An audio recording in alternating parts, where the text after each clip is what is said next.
So, you finally accepted that you'll never be shredded. Your abs look like a stressed out ravioli. Your veins only pop when you're constipated. And instead of taking steroids like a responsible adult, you became a powerlifter. Which means you now spend 3 hours in the gym to perform 3 reps of 3 lifts and burn 3 calories. You've traded mirror selfies for back pain, hypertrophy for hip tightness, and now you get excited over chalk, like a toddler discovering cocaine at daycare. This isn't fitness. This is ritual sacrifice, and your spine is the goat. So you want to be a powerlifter? Cool. Let's ruin your joints together. Chapter 1. Embrace the Holy Trinity. So you want to be a powerlifter? Cool. That means you now worship at the altar of 3 sacred lifts: squat, bench, deadlift. That's it. No curls, no lateral raises, no happiness. This is the Trinity.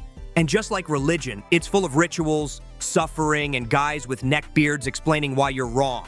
Your entire self-worth now comes down to a total. 3 numbers that determine if you're strong, or just strong for your weight class, which is powerlifting code for small. You'll now train like this. Monday, squat so heavy you forget your own birthday. Tuesday, walk like a baby deer on stilts. Wednesday, bench, miss a rep, blame your spotter. Thursday, cry in the shower and call it active recovery. Friday, deadlift like your rent depends on it. Saturday, warm up for an hour, lift for 90 seconds, spend the rest of the day rewatching your PR video like it's game film. Sunday, post a shirtless pic with the caption, "Small but strong," while actively hiding your legs behind a foam roller.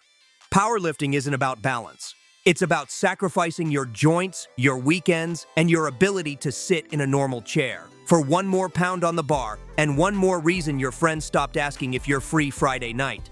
Chapter 2. Strap in, bro.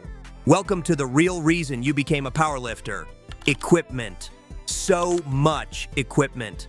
Because lifting heavy isn't about strength. It's about how many leather straps, Velcro patches, and specialty sleeves you can attach to your body before your warm-up is over. You now own wrist wraps, knee sleeves, lifting belt, elbow sleeves, deadlift slippers, squat shoes, chalk, liquid chalk, ammonia, a duffel bag the size of a body bag.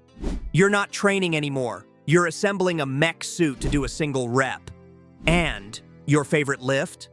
Unpacking your bag. You don't even warm up anymore. You gear up like Batman, 1 sleeve at a time, with dramatic grunting, while someone films you. And God help anyone who tries to borrow your belt. You'd sooner lend out your toothbrush. Or girlfriend. Maybe both, depending on their form. Chapter 3. The Sacred Art of Doing Nothing. Powerlifting isn't about lifting heavy. It's about making sure everyone knows you're about to. You don't warm up, you enter ritual. It starts with a 15-minute headphone adjustment, a chalk cloud that looks like you summoned a ghost, and a 3-minute conversation with your boy about how your hips are off today. Then finally, 1 rep, followed by immediate trauma recovery. You sit on a bench staring into space like you just got back from war. And when someone asks, how many sets you got left, you respond with, hard to say. Not because you're unsure, but because deep down, you've accepted this is your home now. You didn't come to train. You came to exist near heavy things. Hover near the rack like it's your emotional support animal. Maybe touch the bar, maybe don't. The mystery is the warm-up. You sit between sets like a philosopher mid-breakdown, calculating rest time using ancient runes and pure vibes. And when someone dares ask how many sets you've got left, you look them in the eye and say, that depends. Do you believe in fate? Because in powerlifting, a 5-second lift justifies 40 minutes of staring into the void and rewriting your entire personality around your last PR. Chapter 4. The pre-lift ritual that solves absolutely nothing. Before every lift, you do a full exorcism. Slap your quads, sniff ammonia, take a breath like you're about to confess to murder, then miss depth and blame your leverages. You pace like you're building tension. But really, you're just buying time. Because deep down, you don't know if this lift ends with a PR or your L5 bursting into confetti. You've convinced yourself the grunts, the chalk cloud, and the demonic self-talk are mental prep. But the only thing you're preparing for is to sit on a bench for 8 minutes and scroll memes of guys who lift more than you. Your warm-up is a Marvel origin story, Your set is 3 reps. Your recovery is grief. You're not just a lifter. You're a cult member with knee sleeves.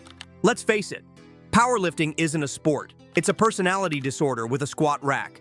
You've built your life around 3 numbers no one outside the gym understands. Your joints sound like bubble wrap. Your friends don't ask how you're doing. They ask what you're recovering from. You sacrifice sleep, spine health, and your social life just to total slightly more than last year. And you love it. Because somewhere in that chalk cloud and hip shift, you've convinced yourself this is noble suffering. It's not, but it is kinda hot.